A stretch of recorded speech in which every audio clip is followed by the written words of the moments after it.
MITI baru saja menukar jenama. Ini dikatakan oleh iaitu Kementerian MITI adalah selaras dengan aspi kerajaan.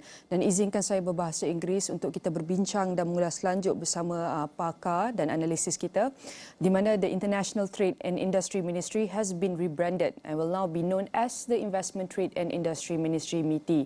In a statement today, the ministry said that the rebranding is in line with Prime Minister Datuk Seri Anwar Ibrahim's decision during the cabinet meeting on April 5th. It said the rebranding was in line with the ministry's function of encouraging foreign investment, boosting domestic investment, strengthening international trade and empowering sustainable industrial development. So now I welcome you, Director, Economics and Business Unit, Ideas, Dr. Juwita Muhammad on the line. Thank you very much for joining us, Dr. Juwita.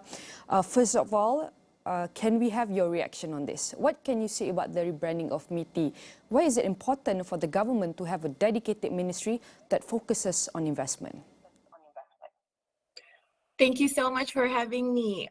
In my opinion, looking at the functions of MITI in the past decade or so, we see that MITI is an active negotiator of both bilateral as well as multilateral trade agreements, and MITI has always played a role in negotiating the investment chapters in these free trade agreements. So even though the name before did not highlight this function specifically in the name of MITI, in practice, MITI has been playing this role very actively. So to me, this rebranding comes very naturally, almost automatically, looking at the roles they play in free trade agreements negotiations.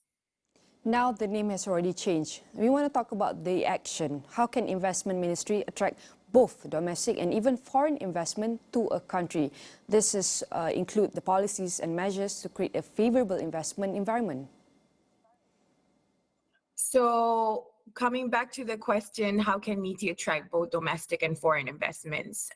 Again, I think in theory, this comes quite naturally, knowing that MITI negotiates on behalf of the Malaysian government and also the Malaysian businesses. They know what the strengths and weaknesses are when it comes to domestic investors as well as the domestic industries. And they also know where FDI can play a role in narrowing those gaps, especially when Malaysia is trying to shift away from labor-intensive productions to more capital-intensive production for its goods, especially. So I think this also comes hand in hand. And as MITI, as a focal point, I think this can be done seamlessly in theory. If you want to go a little bit details, how can the investment ministry coordinate organize investment efforts? We're going to call it across different sectors, different ministry, and even different regions of a country. So coming back to what I know most about would be the CPTPP agreement. And I do understand that different ministries are in charge of the implementation of the different chapters under the free trade agreement. So we can see MITI's role. If MITI is the negotiator for these free trade agreements, then it's other agencies within MITI like MATRADE can also play the role of executor working closely with MITI. So I do feel that MITI can be the focal point, and the agencies under MITI can also be the executor. So I think this could be, again, the implementation could then happen more seamless on the ground. We're about to get started and continuous effort. Maybe can you share with us what other challenges might an investment ministry face in attracting investment, and how can we oversee the challenges? So I think like many countries in the region, MITI needs to understand the gaps, again, of what is happening and our weaknesses on the ground and what the strength of different free foreign direct investors are. So here, of course, when you think about incentives, you automatically think of tax incentives. They are attractive to a certain extent, but they only go so far. Non-tax incentives like a clear investment policy, one-stop centers, and clear SOPs for applications are some of the focus that can be improved upon by MITI in the medium term.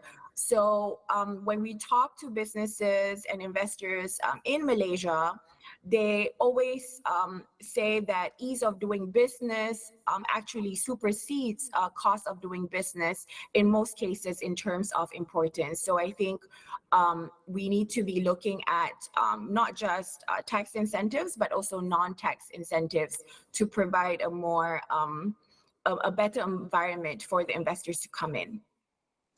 Maybe what's your opinion about our international investment position for Malaysia in the coming, maybe on the second quarter or even in the next month? I think that like any other country in ASEAN, we are all FDI in our supply chain. Looking at the trajectory of GDP growth at a global level, as mentioned before, it's not as bad as we thought it would be. And I do feel that trade agreements can help alleviate the cost of trade and in the medium term or so. So I don't see a reduction of exports and imports in a very drastic manner in this year to come. But I think looking forward, knowing that this recessionary economy might not just be within this year, it may be prolonged up to 2 years or so. The challenge itself is attracting investments during this time that can actually propel the growth of Malaysia in a sustainable and also clean way. We want investors that are responsible in doing their part in protecting the environment while undergoing business activities here in Malaysia. Here, our job is to set the standard in not just manufacturing, but also in mining industries.